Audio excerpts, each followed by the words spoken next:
ನಮಸ್ಕಾರ ಪ್ರೀತಿಯ ವಿದ್ಯಾರ್ಥಿಗಳಿಗೆ, ಶಾಲಾ ಶಿಕ್ಷಕರಿಗೆ ಹಾಗೂ ಶಾಲಾ ಸಿಬ್ಬಂದಿ ವರ್ಗದವರಿಗೆ ತಮ್ಮೆಲ್ಲರಿಗೂ ಇವತ್ತಿನ ವಿಜ್ಞಾನದ ತರಗತಿಗೆ ಆತ್ಮೀಯವಾದಂತಹ ಸ್ವಾಗತ ಕೋರ್ತಾ ಇರೋದು ನಾನು ನಿಮ್ಮ ವಿಜ್ಞಾನದ ಶಿಕ್ಷಕಿ ಅಶ್ವಿತಾ ಮಲ್ನಾಡ್.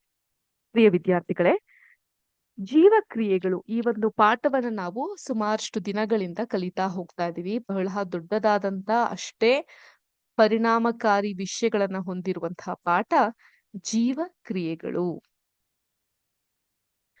ಈ ಒಂದು ಪಾಠದ ಕೊನೆಯ ಭಾಗದ ಕಡೆಗೆ ನಮ್ಮ ಪಯಣ ಸಾಗ್ತಾ ಇದೆ. ಅದೇ ವಿಸರ್ಜನೆ.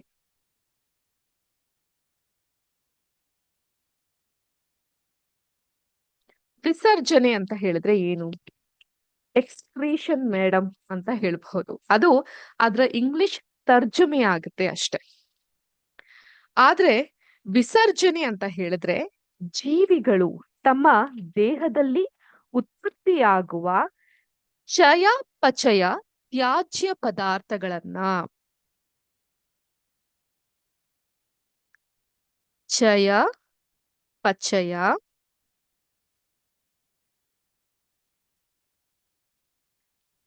ತ್ಯಾಜ್ಯ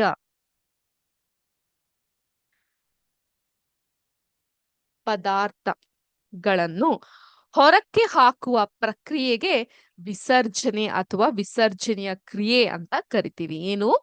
ಜೀವಿಗಳು ತಮ್ಮ ದೇಹದಲ್ಲಿ ಉತ್ಪತ್ತಿಯಾಗುವಂತಹ ಚಯಾಪಚಯ ತ್ಯಾಜ್ಯ ಪದಾರ್ಥಗಳನ್ನ ಹೊರಕ್ಕೆ ಹಾಕುವ ಪ್ರಕ್ರಿಯೆಗೆ ವಿಸರ್ಜನಾ ಕ್ರಿಯೆ ಅಂತ ಹೆಸರು. ಚಯಾಪಚಯ ಕ್ರಿಯೆಗಳಲ್ಲಿ ಉತ್ಪತ್ತಿಯಾಗುವ ತ್ಯಾಜ್ಯಗಳು ದೇಹಕ್ಕೆ ಅನಗತ್ಯವಾದ ವಿಷಕಾರಿ ಪದಾರ್ಥಗಳಾಗಿರ್ತವೆ. ಅಂದ್ರೆ ಅದು ನಮ್ಗೆ ಬೇಡದೇ ಇರುವಂತಹದ್ದಾಗಿರುತ್ತೆ. ಟಾಕ್ಸಿಕೆನ್ಸ್ಗಳು ಆಗಿರುತ್ತೆ, ವಿಷಕಾರಿಯಾದಂತಹ ಪದಾರ್ಥಗಳು ಆಗಿರುತ್ತೆ.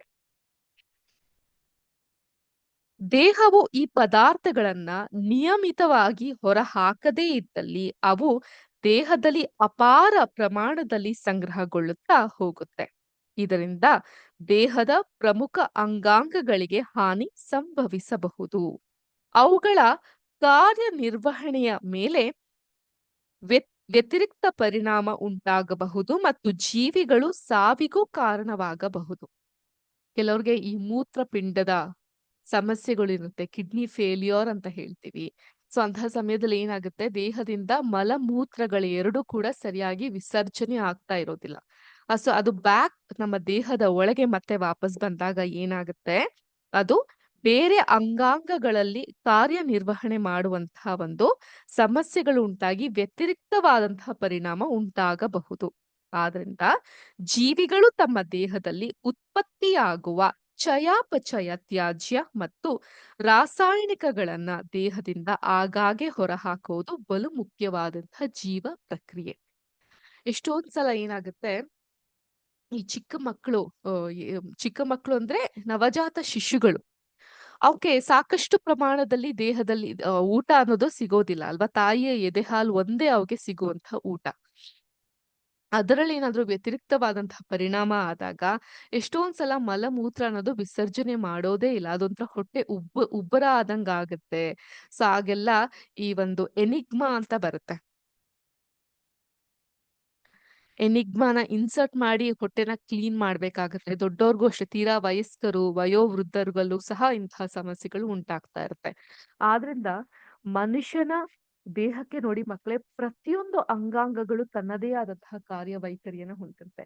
ಅದರಲ್ಲೂ ಈ ವಿಸರ್ಜನೆ ಅನ್ನೋದು ಈ ಒಂದು ಪ್ರಮುಖವಾದಂತಹ ಪಾತ್ರವನ್ನ ವಹಿಸುತ್ತೆ. ನಮ್ಮ ದೇಹಕ್ಕೆ ಹೇಗೆ ನ್ಯೂಟ್ರಿಷನ್, ವೈಟಮಿನ್ಸ್ಗಳು, ಪೌಷ್ಟಿಕದಾಯಕವಾದಂತಹ ಆಹಾರ ಮುಖ್ಯ ಆಗ್ತಾ ಹೋಗುತ್ತೋ, ಆ ಆಹಾರದಿಂದ ಆದ ಒಂದು ಜೀರ್ಣಕ್ರಿಯೆ ಆದ ನಂತರ, ಡೈಜೆಷನ್ ಆದ ನಂತರ ಉಳಿಯುವಂತಹ ತ್ಯಾಜ್ಯ ಪದಾರ್ಥಗಳನ್ನ ಆಚೆ ಹಾಕೋದು ಕೂಡ ಅಷ್ಟೇ ಮುಖ್ಯ ಆಗ್ತಾ ಬರುತ್ತೆ. ಈಗ ನಿಮ್ಗೆಲ್ಲ ಡೌಟ್ ಇರ್ಬೋದು, ಮೇಡಮ್ ಆಗ್ಲಿಂದ ಮನುಷ್ಯರಲ್ಲಿ ನೀವು ಮಾತಾಡ್ತಾ ಇದ್ದೀರಾ, ಈಗ ಏಕಕೋಶ ಜೀವಿಗಳು ಕೂಡ ವಿಸರ್ಜನೆಯನ್ನ ಮಾಡಬಹುದಾ?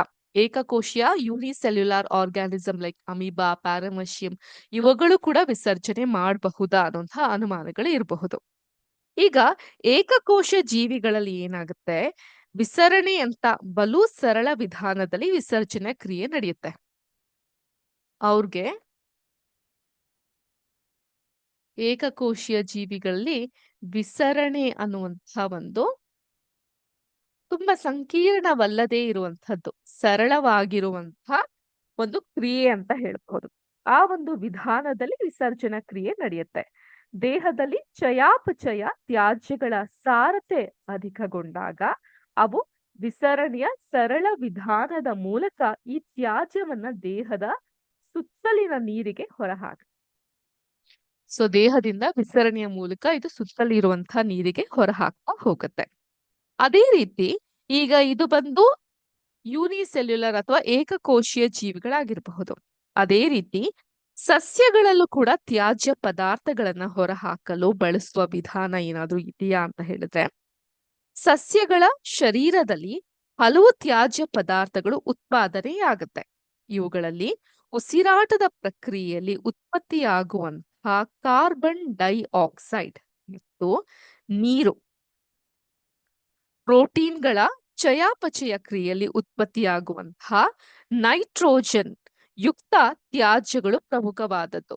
ಯಾವ್ದ್ಯಾವುದು? ಕಾರ್ಬನ್ ಡೈಆಕ್ಸೈಡ್, ನೀರು ಮತ್ತೆ ನೈಟ್ರೋಜನ್ ಯುಕ್ತವಾದಂತಹ ತ್ಯಾಜ್ಯ ಪ್ರಮುಖವಾದಂತಹ ಪಾತ್ರವನ್ನ ವಹಿಸುತ್ತೆ. ಸಸ್ಯಗಳು ತ್ಯಾಜ್ಯವನ್ನ ಹೊರಹಾಕಲು ಬಾಷ್ಪ ವಿಸರ್ಜನೆ, ಸಂಗ್ರಹಣೆ ಮತ್ತು ವಿಸರಣೆಯಂತಹ ತಂತ್ರಗಳನ್ನ ಬಳಸುತ್ತೆ. Please note down. ಸಸ್ಯಗಳು ತಮ್ಮಲ್ಲಿ ವಿಸರ್ಜನೆಯ ಕ್ರಿಯೆಗೆ ಬಾಷ್ಪ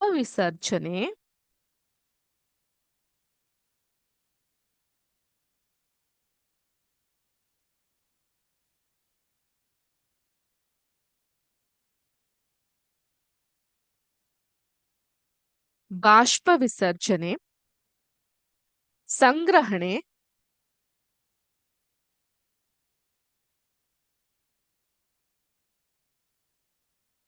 ಹಾಗೂ ವಿಸರಣೆ. ಯಾವ್ದ್ಯಾವುದು? ಬಾಷ್ಪ ವಿಸರ್ಜನೆ, ಸಂಗ್ರಹಣೆ ಹಾಗೂ ವಿಸರಣೆಯಂತಹ ತಂತ್ರಗಳನ್ನ ಬಳಸುತ್ತೆ. ನೀರು ಮತ್ತು ಅನಿಲೀಯ ತ್ಯಾಜ್ಯಗಳು ಬಾಷ್ಪ ವಿಸರ್ಜನೆಯ ಮೂಲಕ ಸಸ್ಯದಿಂದ ಹೊರಗೆ ಹೋಗುತ್ತೆ. ಕೆಲವು ಚಯಾಪಚಯ ತ್ಯಾಜ್ಯಗಳು ಸಸ್ಯಗಳ ಎಲೆಗಳ ಮತ್ತು ತೊಗಟೆಗಳಂತಹ ಕೆಲವು ನಿರ್ದಿಷ್ಟ ಭಾಗಗಳಲ್ಲಿ ಸಂಗ್ರಹಗೊಳ್ಳುತ್ತೆ. ಜಲಸಸ್ಯಗಳು ತಮ್ಮ ತ್ಯಾಜ್ಯಗಳನ್ನ ವಿಸರಣೆಯ ಮೂಲಕ ಹೊರಗಡೆ ಹಾಕುತ್ತೆ. ಸೊ ಬಾಷ್ಪ ವಿಸರ್ಜನೆ ಯಾವ್ದಕ್ಕಾಗುವಂಥದ್ದು? ನೀರು ಮತ್ತು ಅನಿಲಗಳಿಗೆ ಈ ಒಂದು ಬಾಷ್ಪ ವಿಸರ್ಜನೆ ಆಗುತ್ತೆ. ಸಂಗ್ರಹಣೆ ಯಾವ್ದಕ್ಕೆ ಆಗುವಂಥದ್ದು? ಈ ಒಂದು ಚಯಾಪಚಯ ತ್ಯಾಜ್ಯಗಳು ಎಲೆಗಳು ಮತ್ತೆ ತೊಟ್ಟುಗಳ ಮೇಲೆ ಸಂಗ್ರಹಣೆ ಆಗ್ತಾ ಹೋಗುತ್ತೆ. ವಿಸರಣೆ ಯಾವ್ದಾಗುವಂಥದ್ದು? ಜಲಸಸ್ಯಗಳು ಯಾವ್ದಿರುತ್ತೆ ಅವು ವಿಸರಣೆಯ ತಂತ್ರಗಳ ಮೂಲಕ ತಮ್ಮ ತ್ಯಾಜ್ಯಗಳನ್ನ ಹೊರ ಹಾಕ್ತಾ ಬರುತ್ತೆ. ಈಗ ಸೊ ಇದನ್ನೆಲ್ಲ ಮರ್ತ್ಬಿಟ್ಟು ನಮ್ಮ ಹಿರಿಯರು ಕೆಲವೊಂದು ಮಾತುಗಳನ್ನ ಹೇಳಿದ್ರೆ ಅದನ್ನ ನೆನಪಿಸ್ಕೊಳ್ಳಿ. ಏನದು?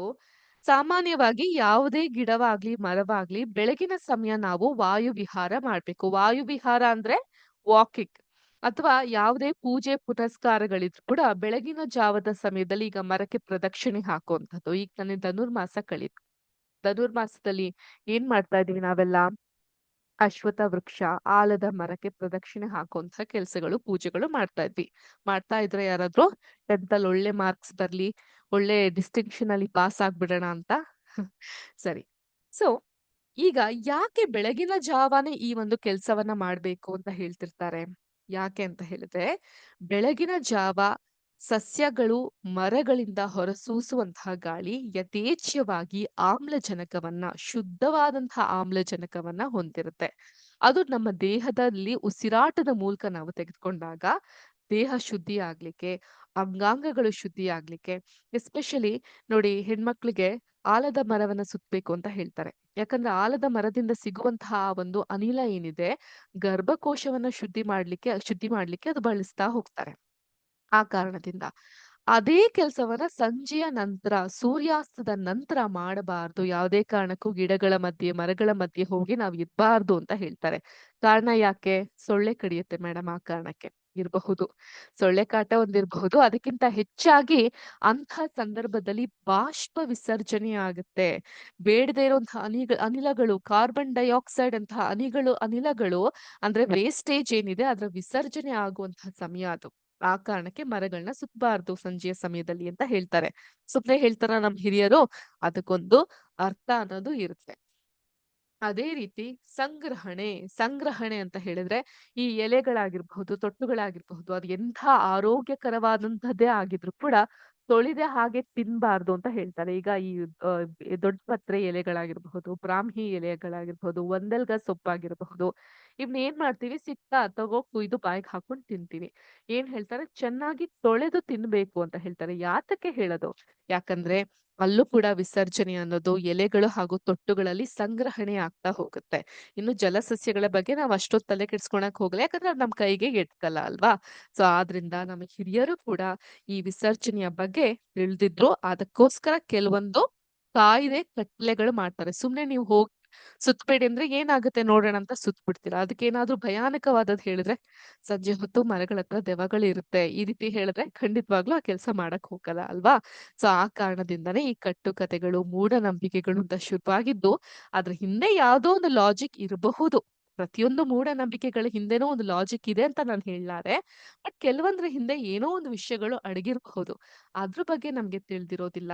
ಅದ್ರ ಬಗ್ಗೆ ತಿಳುವಳಿಕೆ ತಿಳಿದಾಗ, ವಿಜ್ಞಾನದ ಮೂಲಕ ನಾವು ತಿಳಿದಾಗ, ಅದಕ್ಕೆ ಹೇಳೋದು ಜ್ಞಾನ, ವಿಜ್ಞಾನ, ನಾಲೆಡ್ಜ್ ಅಂತ ಹೇಳೋದು ಆ ಕಾರಣಕ್ಕೋಸ್ಕರನೇ. ಓಕೆ, ಈಗ ನಾವು ಏಕಕೋಶೀಯ ಜೀವಿಗಳಲ್ಲಿ ವಿಸರ್ಜನೆ ಕ್ರಿಯೆ ಅನ್ನೋದು ಯಾವ ರೀತಿ ನಡೆಯುತ್ತೆ, ಹಾಗೆ ಸಸ್ಯಗಳಲ್ಲಿ ವಿಸರ್ಜನೆಯ ಕ್ರಿಯೆ ಯಾವ ರೀತಿ ನಡೆಯುತ್ತೆ ಅಂತ ತಿಳ್ಕೊಂಡ್ವಿ.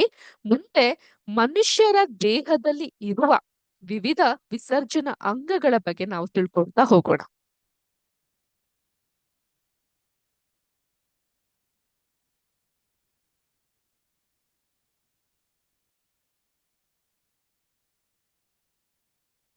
ಮನುಷ್ಯರ ದೇಹದಲ್ಲಿ ಇರುವಂತಹ ವಿವಿಧ ವಿಸರ್ಜನೆ ಅಂಗಗಳು ಯಾವ್ಯಾವುದು? ಒಂದು,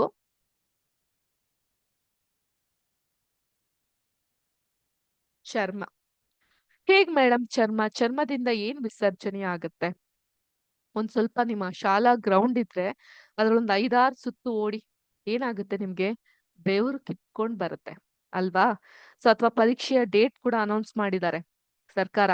ಸೊ ಅದ್ ಯಾವಾಗ ಅದನ್ನ ನೋಡ್ದಾಗ್ಲೂ ಕೂಡ ಬೆವರು ಕಿತ್ಕೊಂಡ್ ಬರುತ್ತಾ? ಇಲ್ಲ ಮೇಡಮ್, ನಾವು ಒಳ್ಳೆ ವಿದ್ಯಾರ್ಥಿಗಳು, ಪಾಠಗಳನ್ನ ಸರಿಯಾಗಿ ಫಾಲೋ ಮಾಡ್ತಾ ಇದೀವಿ, ಪ್ರಿಪೇರ್ ಕೂಡ ಆಗ್ತಾ ಹೋಗ್ತಾ ಇದೀವಿ ಅಂತ ಹೇಳ್ಬಹುದು. ಸೊ ನಮ್ಮ ಚರ್ಮ ಒಂದು ಅಂದ್ರೆ ಸ್ಕಿನ್ ಮೂಲಕ ಬೆವರುಗಳ ಕಣಗಳು ಆಚೆ ಬರುತ್ತೆ, ಬೆವರುಗಳ ರೂಪದಲ್ಲಿ ವಿಸರ್ಜನೆ ಆಗುತ್ತೆ. ಅದೇ ರೀತಿ ಶ್ವಾಸಕೋಶ, ಉಸಿರನ್ನ ಅಂತ ತೆಗೆದುಕೊಂತೀರಾ ಅಂತ ಹೊರ ಹಾಕ್ತೀರಾ, ಆಗ ಶ್ವಾಸಕೋಶ ಏನಾಗುತ್ತೆ? ಉಬ್ಬುತ್ತೆ, ಹಾಗೆ ಶ್ರಿಂಕ್ ಆಗುತ್ತೆ. ಶ್ರಿಂಕ್ ಆದಾಗ ದೇಹದಲ್ಲಿ ಇರುವಂತಹ ಕಾರ್ಬನ್ ಡೈಆಕ್ಸೈಡ್ ಅಥವಾ ಬೇರೆ ಅನಿಲಗಳು ಆಚೆ ಬರುತ್ತೆ. ಕೆಲವೊಂದ್ಸಲ ನಮ್ಮ ಮೂಗಿನ ಸುತ್ತ ಈ ಮ್ಯೂಕಸ್ ಅಥವಾ ಗೊಡ್ನೆ ಅಂತ ಏನ್ ಕರಿತೀವಿ ಅವುಗಳು ಕೂಡ ತುಂಬಿರುತ್ತಲ್ವಾ? ಆ ರೀತಿಯಾಗಿ. ನೆಕ್ಸ್ಟ್ ಮೂತ್ರಪಿಂಡ. ಮೂತ್ರಪಿಂಡ ಅಂದ್ರೆ ಕಿಡ್ನಿ. ಮೂತ್ರಪಿಂಡ. ಮನುಷ್ಯರಲ್ಲಿ ಪ್ರಧಾನ ವಿಸರ್ಜನಾ ಅಂಗಗಳಂದ್ರೆ ಮೂತ್ರಪಿಂಡಗಳೇ. ಇದೇ ನಮ್ಮ ದೇಹದಲ್ಲಿ ಇರುವಂತಹ ಪ್ರಧಾನವಾದಂತಹ ವಿಸರ್ಜನಾ ಅಂಗ. ಇದ್ರ ಮೂಲಕನೇ ಮೂತ್ರ ಮಲಗಳೆಲ್ಲ ಹೊರ ಹೋಗ್ಲಿಕ್ಕೆ ಸಾಧ್ಯ ಆಗುವಂಥದ್ದು. ಇದು ಫಿಲ್ಟರ್ ರೀತಿಯಲ್ಲಿ ನಮ್ಮ ದೇಹದಲ್ಲಿ ಕೆಲಸ ಮಾಡ್ತಾ ಹೋಗುತ್ತೆ. ಒಂದು ವಾಟರ್ ಫಿಲ್ಟರ್ ಯಾವ ರೀತಿ ಕೆಲಸ ಮಾಡುತ್ತೋ ಆ ರೀತಿ. ಸೊ ಏನು ಬೇಡದೇ ಇರೋದೆಲ್ಲ ಫಿಲ್ಟರ್ ಅಲ್ಲಿ ಹೇಗೆ ತುಂಬಿ ಇಟ್ಕೊಡುತ್ತೋ ಆ ರೀತಿ ಕೆಲಸ ಮಾಡ್ತಾ ಹೋಗುತ್ತೆ. ಸೊ ಆದ್ರಿಂದ ನಮ್ಮ ಮನುಷ್ಯರ ದೇಹದಲ್ಲಿ ವಿಸರ್ಜನೆ ಆಗೋದು ಚರ್ಮಗಳ ಮುಖಾಂತರ, ಶ್ವಾಸಕೋಶಗಳ ಮುಖಾಂತರ ಮತ್ತು ಮೂತ್ರಪಿಂಡಗಳ ಮುಖಾಂತರ. ನಮ್ಮ ದೇಹದಲ್ಲಿ ಕಾರ್ಬನ್ ಡೈಆಕ್ಸೈಡ್ ನ ವಿಸರ್ಜಿಸುವ ಅಂಗ ಅಂತ ಹೇಳಿದ್ರೆ ಯಾವುದು? ಪ್ರಶ್ನೆ ಬರಬಹುದು. 1 ಮಾರ್ಕಿನ ಪ್ರಶ್ನೆ ಬರಬಹುದು ಅಥವಾ ಮಲ್ಟಿಪಲ್ ಚಾಯ್ಸ್ ಕ್ವೆಶ್ಚನ್ ಅಂತೂ ಬರಬಹುದು.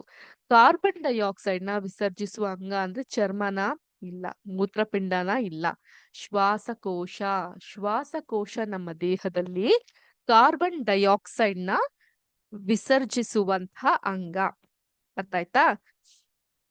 ಆದ್ರೆ ನೆನ್ಪಿಟ್ಕೊಳ್ಳಿ, ಮನುಷ್ಯರಲ್ಲಿ ಪ್ರಧಾನ ವಿಸರ್ಜನಾ ಅಂಗ ಅಂತ ಹೇಳಿದ್ರೆ ಅದು ಮೂತ್ರಪಿಂಡಗಳು. ಎಷ್ಟಿರುತ್ತೆ ಮೂತ್ರಪಿಂಡಗಳು ಒಬ್ಬ ಮನುಷ್ಯನ ದೇಹದಲ್ಲಿ? ಒಂದು ಜೊತೆ. ಒಂದು ಜೊತೆ ಅಂದ್ರೆ ಒಂದು ಪೇರ್ ಅಂದ್ರೆ ಎಷ್ಟು? ಎರಡು ಮೂತ್ರಪಿಂಡಗಳು ನಮ್ಮ ದೇಹದಲ್ಲಿ ಇರುತ್ತೆ. ಮತ್ತು ಒಂದು ಜೊತೆ ಮೂತ್ರ ನಾಳಗಳು ಇರುತ್ತೆ. ಅರ್ಥ ಆಯ್ತಾ?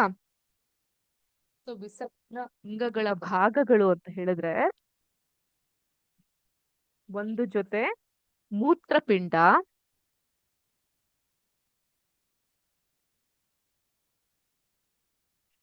ಒಂದು ಜೊತೆ ಮೂತ್ರ ನಾಳ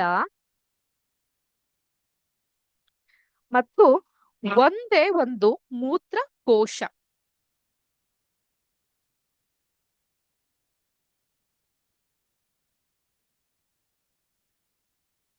ಮತ್ತು ಒಂದು ಮೂತ್ರದ್ವಾರಗಳಿಂದ ಆಗಿದೆ.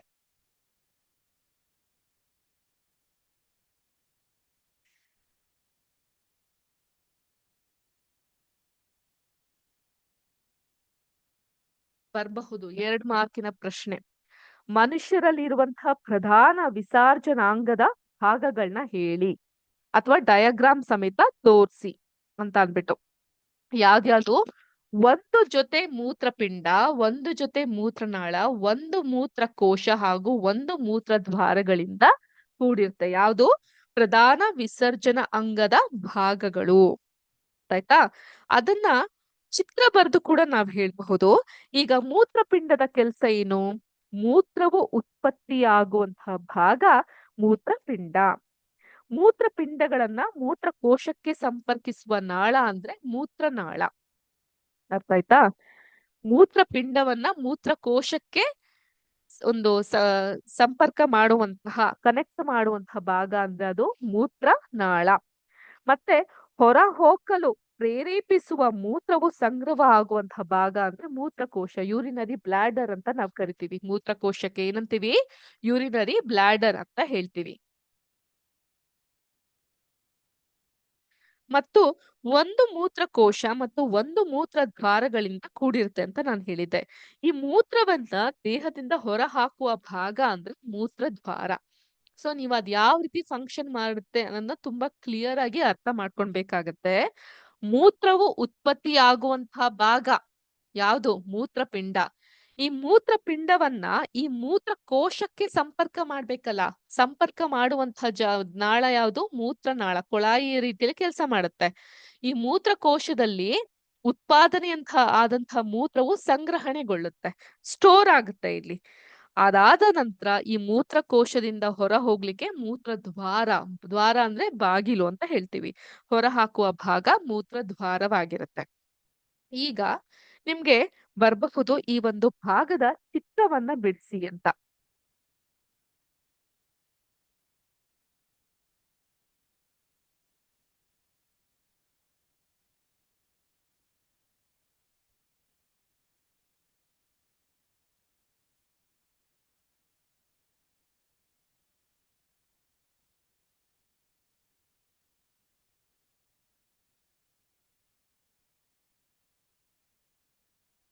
ಈ ರೀತಿಯಾಗಿ ಚಿತ್ರವನ್ನ ಬಿಡಿಸ್ಲಿಕ್ಕೆ ನೀವು ಸಹ ಕಲಿಬೇಕಾಗುತ್ತೆ. ಅದು ನಿಮ್ಗೆ ಸಹಾಯಕವಾಗ್ತಾ ಬರುತ್ತೆ.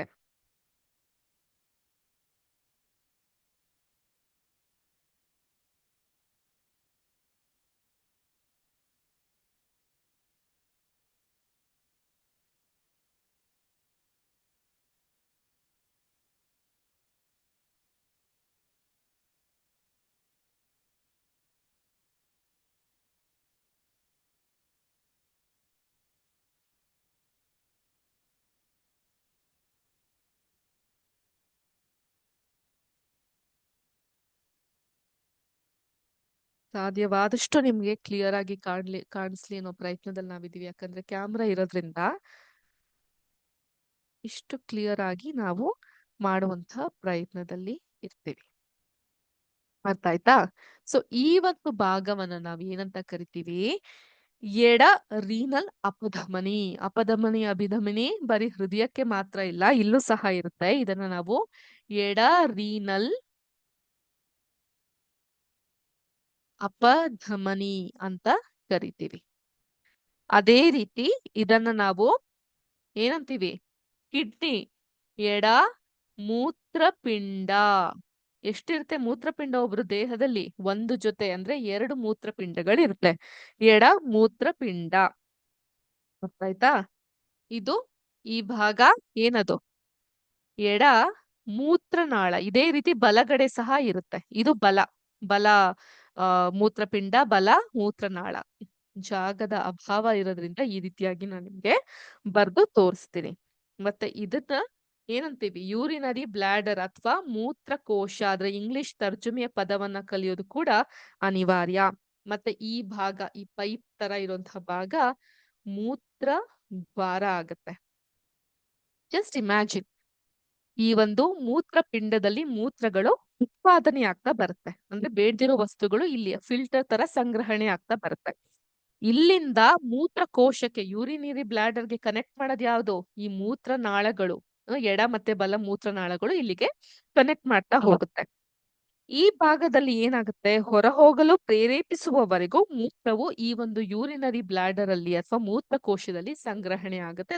ತದನಂತರ ಮೂತ್ರದ್ವಾರದ ಮೂಲಕ ಹೊರ ಹೋಗುತ್ತೆ. ಅರ್ಥ ಆಯ್ತಾ? ಸೊ ಇದು ಎಡ ರೀನಲ್ ಅಪಧಮನಿ, ಎಡ ಮೂತ್ರಪಿಂಡ, ಮತ್ತೆ ಎಡ ಮೂತ್ರನಾಳ, ಮೂತ್ರಕೋಶ, ಮೂತ್ರದ್ವಾರ. ಅದೇ ರೀತಿ ಇಲ್ಲಿ ಮಹಾ ಅಪಧಮನಿ ಸಹ ಇರುತ್ತೆ. ಮಹಾ ಅಪಧಮನಿ ಇವುಗಳನ್ನ ಕೂಡ ನಾವು ಕಾಣ್ತಾ ಹೋಗಬಹುದು. ಮಹಾ ಅಭಿಧಮನಿ ಕೂಡ ಇರುತ್ತೆ. ಸೊ ಈ ರೀತಿಯಾಗಿ ನಿಮ್ಮ ಟೆಕ್ಸ್ಟ್ ಬುಕ್ ಅಲ್ಲೂ ಕೂಡ ಈ ಒಂದು ಚಿತ್ರ ಇರುತ್ತೆ. ನೀವೆಲ್ಲಾರು ಕೂಡ ಸರಿಯಾದ ರೀತಿಲಿ ಈ ಒಂದು ಚಿತ್ರವನ್ನ ಕಲೆತು ಆ ಭಾಗಗಳನ್ನ ನೀವು ತೋರಿಸೋದು ಬಹಳ ಮುಖ್ಯ ಆಗ್ತಾ ಹೋಗುತ್ತೆ ಎಕ್ಸಾಮ್ ಪಾಯಿಂಟ್ ಆಫ್ ವ್ಯೂ ಇಂದ. ಸೊ ಈಗ ಒಂದೊಂದು ಭಾಗಗಳ ಬಗ್ಗೆನೆ ನಾವೀಗ ತಿಳ್ಕೊಳ್ತಾ ಹೋಗೋಣ.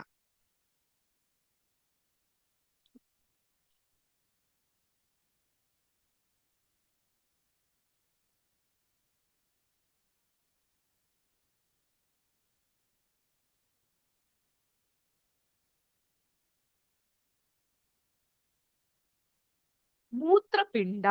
ಮೂತ್ರಪಿಂಡ ಅಂತ ಹೇಳಿದ್ರೆ ಏನು? ಅವು ನಮ್ಮ ದೇಹದಲ್ಲಿ ಎಲ್ಲಿವೆ? ಅರ್ಥ ಆಯ್ತಾ?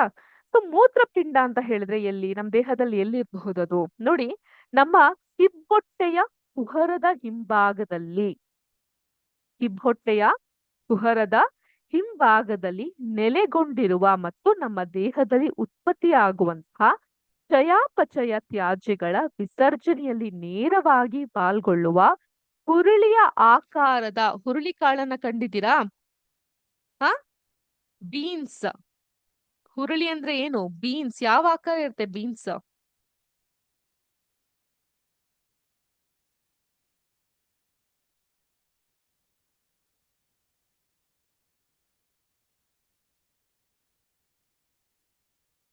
ಹೀಗಿರುತ್ತಾ ಬೀನ್ಸ್? ಹುರುಳಿಯ ಆಕಾರದ ಒಂದು ಜೊತೆ ಅಂಗಗಳಿಗೆ ಮೂತ್ರಪಿಂಡ ಅಂತ ಕರಿತೀವಿ. ಏನಂತ ಕರಿತೀವಿ? ಮೂತ್ರಪಿಂಡ ಅಂತ ನಾವು ಕರಿತೀವಿ.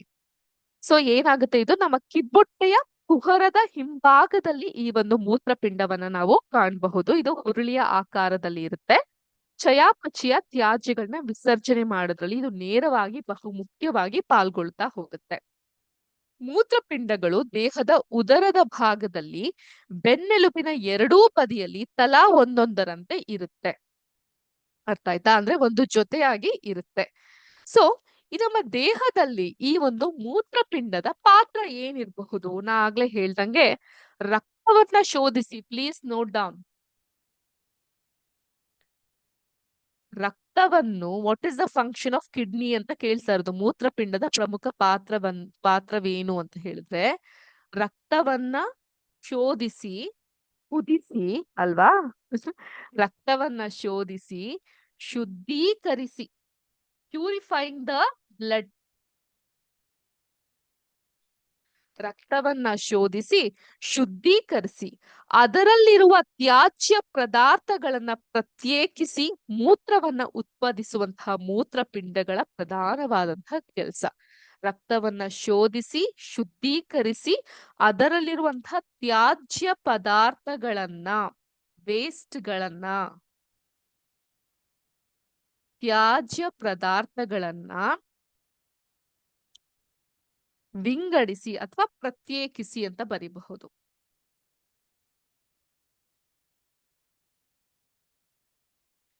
ಪ್ರತ್ಯೇಕಿಸಿ ಮೂತ್ರವನ್ನ ಉತ್ಪಾದಿಸುವುದು ಮೂತ್ರಪಿಂಡಗಳ ಪ್ರಧಾನ ಕೆಲಸ. ನಮ್ಮ ದೇಹಕ್ಕೆ ಅಗತ್ಯವಿಲ್ಲದ ಮತ್ತು ದೇಹಕ್ಕೆ ಹಾನಿಕಾರಕವಾದ ನೈಟ್ರೋಜನ್ ಯುಕ್ತ ತ್ಯಾಜ್ಯಗಳನ್ನ ಮತ್ತಿತರ ವಿಷಕಾರಿ ರಾಸಾಯನಿಕಗಳನ್ನ ದೇಹದಿಂದ ಹೊರಕ್ಕೆ ಹಾಕುವುದಕ್ಕೆ ಮೂತ್ರಪಿಂಡಗಳು ನೆರವಾಗುತ್ತೆ. ನಮ್ಮ ದೇಹಕ್ಕೆ ಹಾನಿಕಾರವಾದಂತಹ ನೈಟ್ರೋಜನ್ ತ್ಯಾಜ್ಯಗಳನ್ನ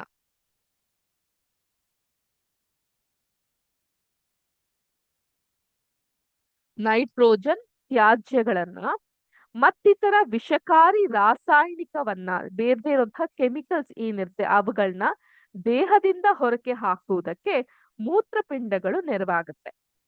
ನಮ್ಮ ದೇಹ ರಸದಲ್ಲಿ ನೀರು ಮತ್ತು ಖನಿಜಗಳ ಅಯಾನುಗಳು ಸಂತುಲನೆಯನ್ನ ಕಾಪಾಡುವ ಮತ್ತು ನಿಯಂತ್ರಿಸುವ ಕೆಲಸವನ್ನ ಮೂತ್ರಪಿಂಡಗಳು ಮಾಡುತ್ತೆ. ನಮ್ಮ ದೇಹದಲ್ಲಿ ಇರುವಂತಹ ನೀರು ಮತ್ತು ಖನಿಜ ವಾಟರ್ ಮತ್ತೆ ಮಿನರಲ್ಸ್ ಗಳನ್ನ ಅಯಾನುಗಳ ಸಂತುಲನೆ ಅಂದ್ರೆ ಬ್ಯಾಲೆನ್ಸಿಂಗ್ ಸಂತುಲನೆಯನ್ನ ಕಾಪಾಡೋಕೆ ಮತ್ತೆ ನಿಯಂತ್ರಣವನ್ನ ಮಾಡೋಕೆ ಈ ಒಂದು ಮೂತ್ರಪಿಂಡವನ್ನ ಬಳಸಲಾಗುತ್ತೆ. ದೀಸ್ ಆರ್ ದ ಫಂಕ್ಷನ್ ಅಥವಾ ಈ ಒಂದು ಮೂತ್ರಪಿಂಡದ ಪಾತ್ರಗಳು ಯಾವ್ದ್ಯಾವ್ದು ಒಂದೊಂದೇ ಹೇಳಿ. ರಕ್ತವನ್ನ ಶೋಧಿಸಿ ಶುದ್ಧೀಕರಿಸಿ ತ್ಯಾಜ್ಯ ಪದಾರ್ಥಗಳನ್ನ ಪ್ರತ್ಯೇಕಿಸಿ ಮೂತ್ರದ ಮೂಲಕ ಅಗತ್ಯವಿಲ್ಲದೆ ಇರೋದನ್ನ ಆಚೆ ಕಳಿಸೋದು ಅವುಗಳ ಪ್ರಮುಖವಾದಂತಹ ಕೆಲಸ. ಎರಡನೇದು ದೇಹಕ್ಕೆ ಹಾನಿಕರವಾದಂತಹ ನೈಟ್ರೋಜನ್ ಯುಕ್ತವಾದಂತಹ ತ್ಯಾಜ್ಯ ಮತ್ತು ಇತರೆ ರಾಸಾಯನಿಕವನ್ನ ದೇಹದಿಂದ ಹೊರಗೆ ಹಾಕೋದು. ಅದಾದ ಟಾಕ್ಸಿಕೆನ್ಸ್ ಏನಿರುತ್ತೆ ಅವುಗಳನ್ನ ದೇಹದಿಂದ ಹೊರಗೆ ಹಾಕೋದು. ಕೊನೆಯದಾಗಿ ನಮ್ಮ ದೇಹದಲ್ಲಿ ನೀರು ಮತ್ತು ಖನಿಜಗಳೇನಿರುತ್ತೆ ಅವುಗಳ ಅಯಾನುಗಳನ್ನ ಸಂತುಲನೆಯನ್ನ ಕಾಪಾಡೋದು ಮತ್ತು ನಿಯಂತ್ರಿಸುವಂತಹ ಕೆಲಸವನ್ನ ಈ ಮೂತ್ರಪಿಂಡಗಳು ಮಾಡುತ್ತೆ. ಓಕೆ, ಈ ಒಂದು ಮೂತ್ರಪಿಂಡದ ರಚನಾತ್ಮಕ ಮತ್ತು ಕಾರ್ಯಾತ್ಮಕ ಘಟಕಕ್ಕೆ ನೆಫ್ರಾನ್ ಅಂತ ಕರಿತೀವಿ. ಏನು ನೆಫ್ರಾನ್ ಅಂತ ಕರಿತೀವಿ. Please note down. ಈ ಮೂತ್ರಪಿಂಡಗಳ ರಚನಾತ್ಮಕ ಹಾಗೂ ಕಾರ್ಯಾತ್ಮಕ ಘಟಕಕ್ಕೆ ನೆಫ್ರಾನ್ ಅಂತ ಕರಿತೀವಿ ನಾವು.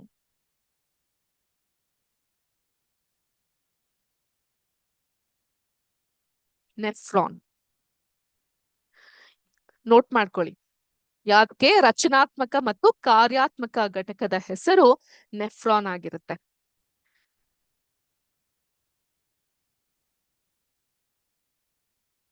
ಮನುಷ್ಯರ ಮೂತ್ರದ 2 ಪ್ರಮುಖ ಘಟಕಗಳು ಅಂತ ಹೇಳಿದ್ರೆ ಯಾವುದು ಅಂದ್ರೆ ನೀರು ಮತ್ತು ಯೂರಿಯಾ. ಇದನ್ನು ಕೂಡ ನೋಟ್ ಮಾಡ್ಕೊಳ್ಳಿ. ಮನುಷ್ಯರ ಮೂತ್ರದ 2 ಪ್ರಮುಖ ಘಟಕಗಳು ಅಂದ್ರೆ ನೀರು ಮತ್ತು ಯೂರಿಯಾ. ಮನುಷ್ಯರ ಮೂತ್ರದಲ್ಲಿ 95% ನೀರಿದ್ರೆ ಮಿಕ್ಕಿದ 5% ಸಾರಾಜನಕ ತ್ಯಾಜ್ಯಗಳು ಇರುತ್ತೆ.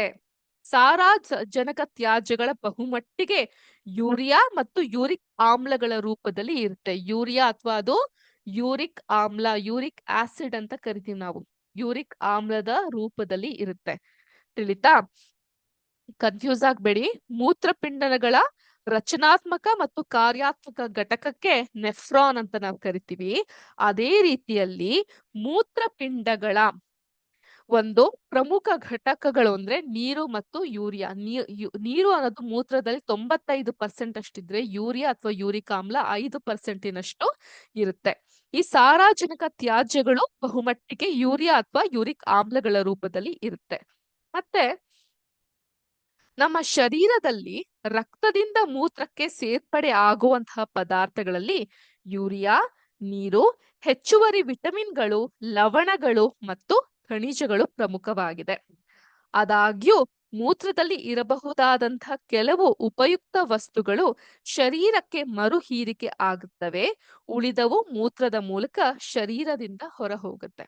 ಈ ರಕ್ತವನ್ನ ಶುದ್ಧೀಕರಿಸುವಂತಹ ಕೆಲಸ ನಡೆದಾಗ ಹೇಗೆ ಮೂತ್ರಪಿಂಡದಿಂದ ಮೂತ್ರನಾಳದ ಮೂಲಕ ಮೂತ್ರಕೋಶಕ್ಕೆ ಮೂತ್ರಗಳು ಸರಬರಾಜಾಗುತ್ತೋ ಆ ಸಂದರ್ಭದಲ್ಲೂ ಕೂಡ ದೇಹಕ್ಕೆ ಬೇಕಾಗಿರುವಂತಹ ಖನಿಜಗಳು, ವಿಟಮಿನ್ಸ್ಗಳೆಲ್ಲ ದೇಹ ಹೀರಲ್ಪಟ್ಟು ಬೇಡದೆ ಇರೋದು ಮೂತ್ರದ ಮೂಲಕ ಆಚೆ ಬರುತ್ತೆ. ಅರ್ಥ ಆಯ್ತಾ? ಇನ್ನು ನೆಫ್ರನ್ನಿನ ರಚನೆಯನ್ನ ಕೂಡ ನಾನು ಆ ಡಯಾಗ್ರಾಮ್ ನಾನು ನಿಮ್ಗೆ ಬರೆದು ತೋರಿಸ್ಬೇಕು. ಬಹಳ ಕಾಂಪ್ಲಿಕೇಟೆಡ್ ಏನಲ್ಲ, ಬಟ್ ಸ್ವಲ್ಪ ಸುರುಳಿ ಸುತ್ತಿದ ಹಾಗೆ ಆ ಡಯಾಗ್ರಾಮ್ ಇರುತ್ತೆ. ಸೊ ಸಮಯದ ಅಭಾವ ಇರೋದ್ರನ್ನ ನೆಫ್ರನ್ನಿನ ಬಗ್ಗೆ ನಾವು ಮುಂದಿನ ಕ್ಲಾಸ್‌ನಲ್ಲಿ ತಿಳ್ಕೊಳ್ಳೋಣ.